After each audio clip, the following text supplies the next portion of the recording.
The United Nations is marking today, February 12, as the International Day to Prevent Violence for the first time. Such a move comes to highlight the importance of fighting terrorism and help establish peace. This report has more details.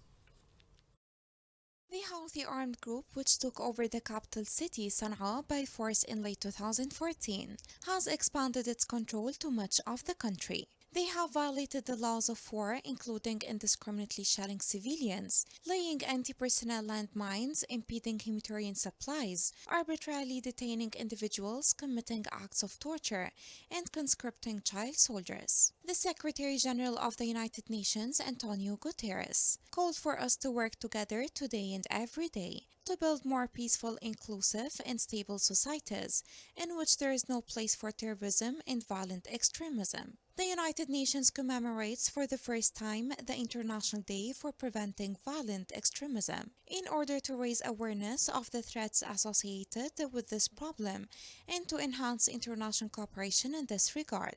In his message, Mr. Guterres said that terrorism is an affront to humanity.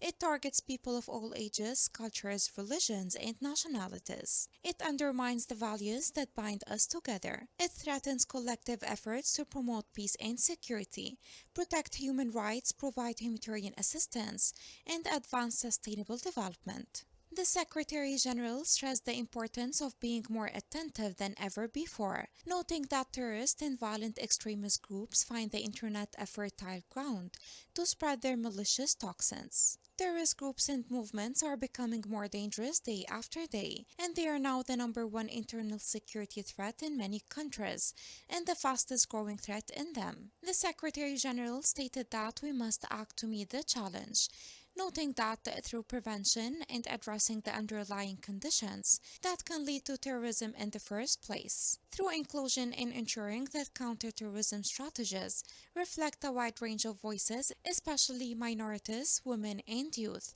and by placing human rights at the center of all counterterrorism policies. Yemeni people are suffering in all aspects. The problems in Yemen are just adding up instead of getting less. How can the Yemeni people survive with all these issues going on?